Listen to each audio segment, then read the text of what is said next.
Have you ever done everything right and still lost everything? Your job, your health, someone you loved, and you prayed, you believed, you were good, and it didn't matter. And the worst part wasn't the loss. The worst part was the silence. You asked God why and heard absolutely nothing back. That's not a modern question. That question is thousands of years old. And there is an entire book in the Bible written specifically for you in that exact moment. But what God actually says back is not what anyone expected. Stay with me. Here's something most people don't realize about the Bible.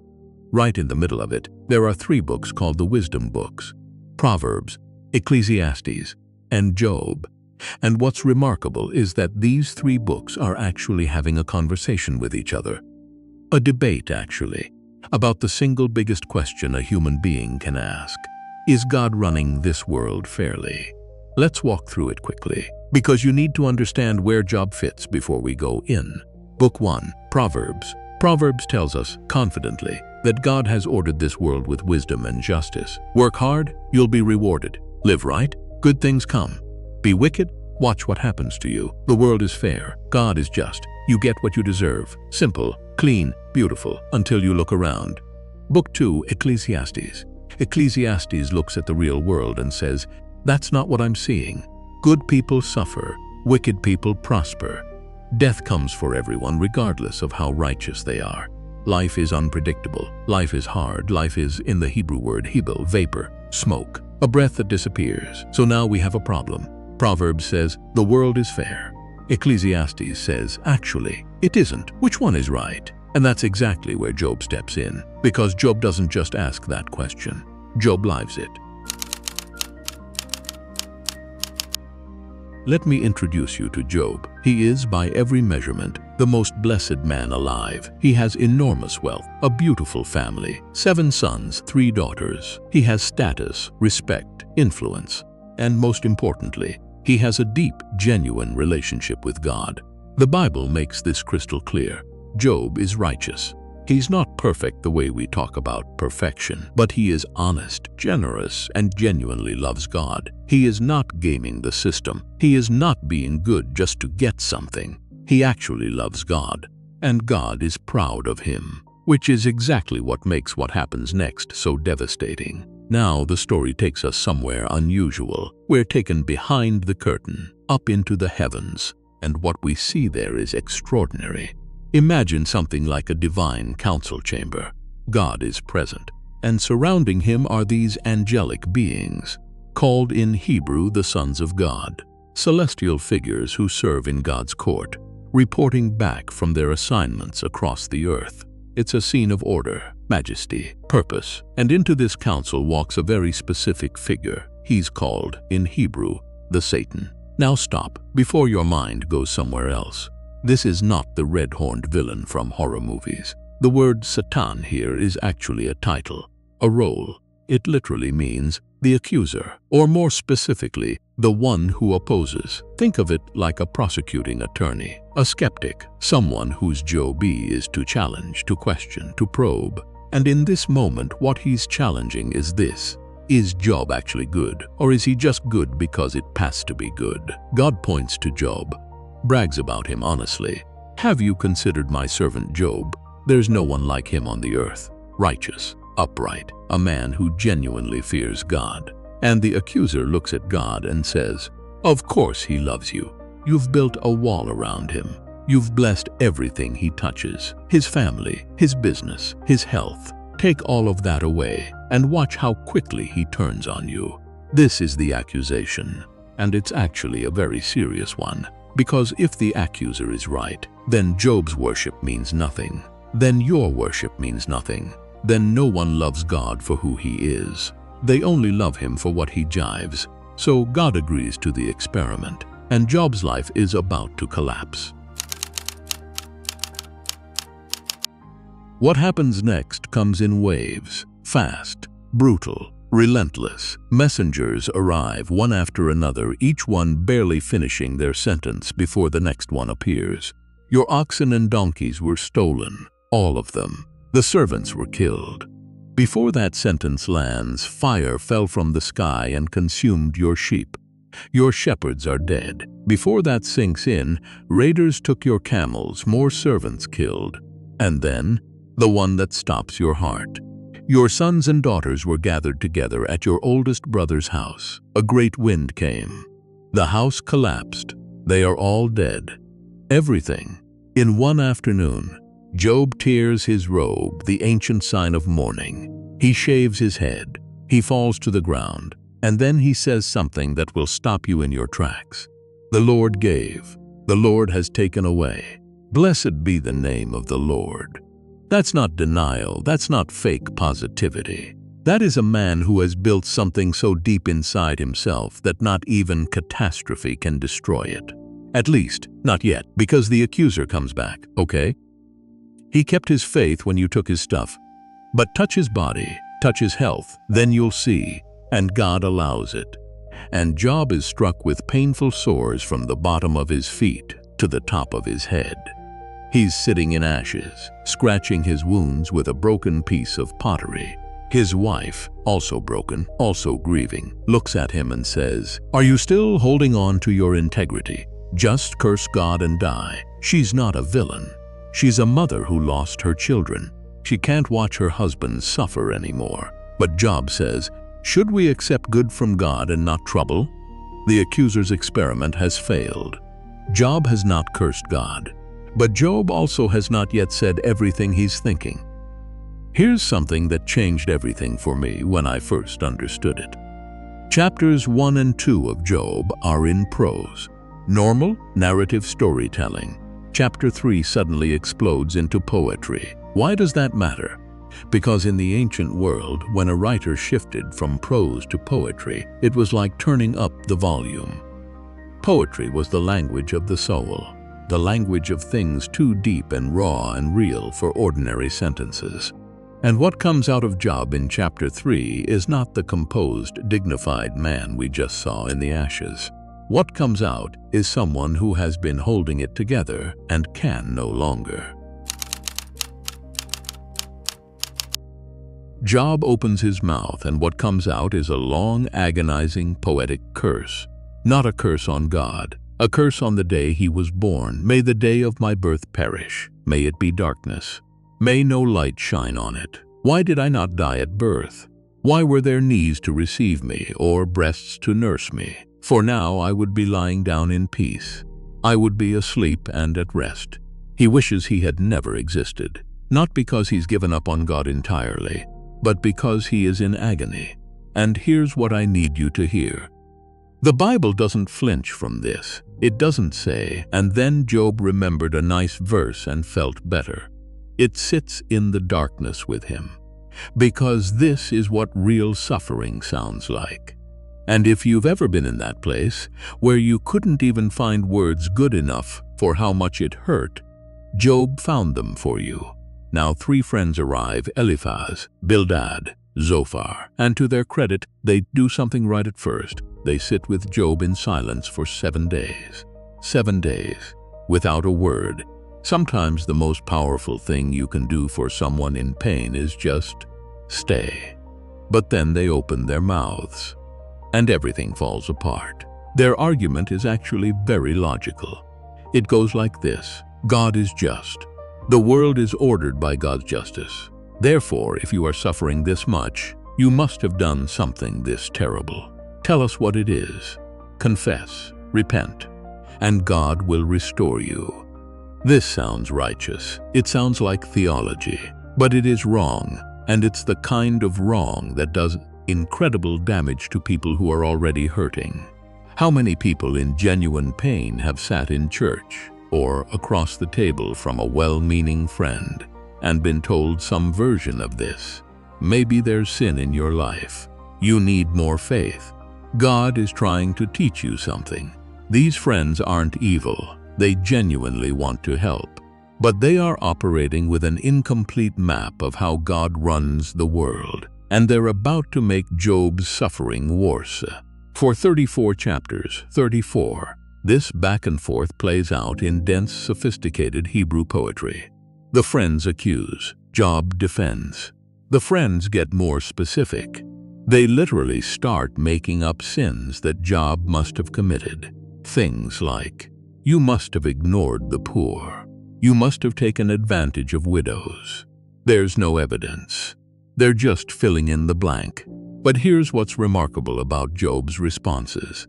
He doesn't just deny the accusations, he wrestles. At some moments, Job is remarkably confident. "I know that my Redeemer lives and that in the end he will stand on the earth." Stunning, profound, beautiful faith in the middle of devastation. But in other moments, Job goes somewhere darker. He accuses God. "He has thrown me into the mud. I have become dust and ashes. I cry to you, and you do not answer. I stand up, and you do not look at me. You have become cruel to me. You attack me with the full force of your power." This is in the Bible. This is not a failure of faith. This is honest prayer. And by the end of the long dialogue, Job has had enough. He looks up and essentially says, "God, I want you to come down here, face to face, and explain yourself." And God does. God arrives in a whirlwind, not a gentle breeze, not a still small voice this time. A storm, massive, overwhelming, and God speaks. And what he says is unexpected. You might expect God to say, "Job, here's what happened. Here's why. Here's the conversation I had about you. Here's the full explanation. Here's it all laid out." He doesn't say any of that. You might expect God to say, "Job, you went too far. You accused me of cruelty. You demanded answers. You crossed a line."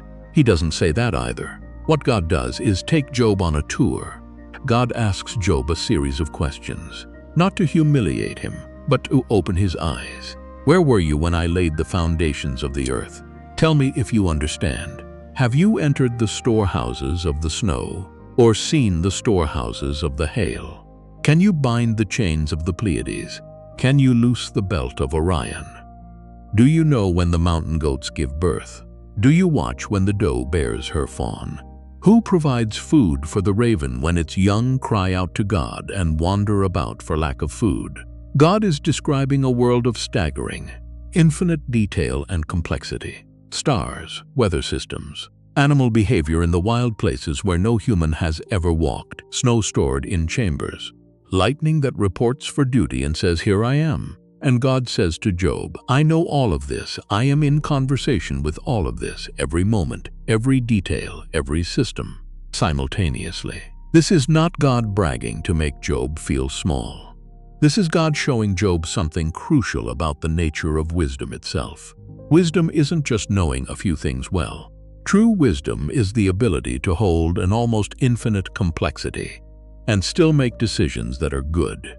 Job had been judging God's justice through the narrow window of his own suffering. But God's perspective is not a window. It is a horizon that stretches beyond what human eyes can follow. And then God does something especially strange. To close his speech, he describes two creatures: Behemoth, a massive land creature, powerful beyond description, immovable, terrifying; Leviathan, a sea creature of pure chaos energy, fire and smoke, scales like shields, terrifying in the water. And God says of both of them, "Look at these, I made these. They are not evil, they are part of my good world.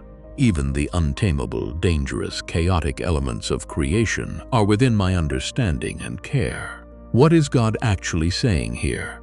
I think he's saying this: Job, your suffering looks like chaos to you. It looks like I've lost control. It looks like the world is broken. But Leviathan looks like chaos too. And I haven't lost control of Leviathan. There are forces in this world that are beyond your comprehension and completely within mine. This is what the book calls God's wisdom. Not a simple formula, not a clean transaction, a dynamic, living, breathing engagement with an entire universe of complexity, simultaneously, at every level, at every moment. Job asking God to explain himself in human terms is like asking an ocean to fit in a teacup. It's not that God is hiding something. It's that the container isn't big enough. And here's the most astonishing twist. After God speaks, After this overwhelming display of cosmic perspective, Job responds, not with more arguments, not with bitterness, with two words in Hebrew that translate roughly as, I repent. But notice, he doesn't repent of sin. He doesn't confess some hidden crime. He repents of smallness. He repents of reducing God to the size of his own understanding. He repents of demanding that infinity explain itself in finite terms. And in that moment, something shifts inside Job. He never gets the explanation. He never finds out about the conversation in heaven. He never learns why it happened. And yet, he is at peace. Not because the pain is gone, not because he understands, but because he has encountered God directly, personally, not as a concept, not as a doctrine, as a presence, and that presence is enough. Now God turns to the friends.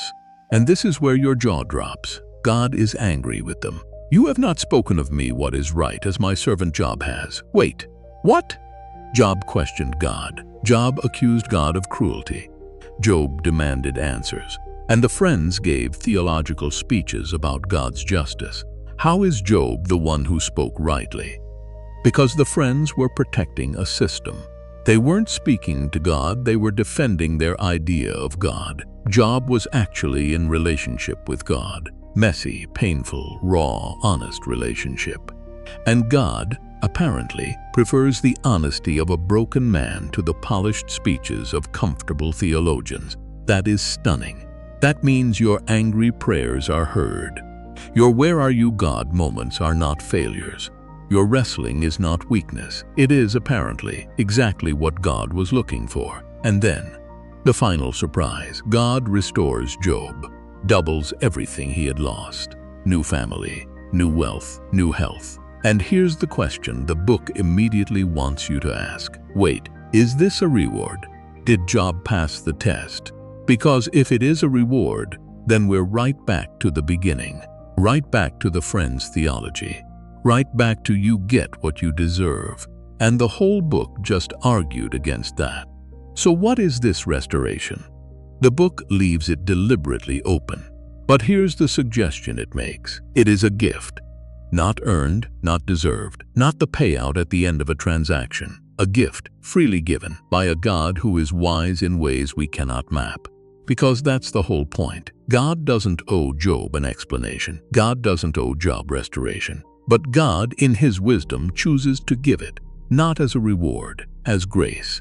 So what do we do with the book of Job? What does it give us? It gives us permission to be honest. If you are angry at God, say so. Job did. If you are confused, say so. Job did. If you feel abandoned, say so. Job did. The Bible is not asking you to perform peace you don't feel. It's asking you to stay in the conversation. It gives us humility. Not the fake humility of pretending everything is fine. The real humility of recognizing that the God who tracks the mountain goat pregnancy and names each star is also tracking you with that same impossible attention in ways you cannot see. Your suffering is not invisible. Your pain is not outside his awareness. You are simply not seeing the whole board. Narrator. And it gives us a different kind of faith. Not the faith that says, if I'm good, good things will happen. Not the faith that collapses when life falls apart. But the faith that says, I don't understand, I'm in pain, I have questions that haven't been answered, and I am still going to trust the God who made Leviathan. Job never got his why, but he got something better. He got God. And at the end of the book, Job is described as the kind of person who, no matter what comes, good or bad, gain or loss, health or suffering, can look at this world with all its beauty and all its brutality and say, I know who is holding it. That is wisdom.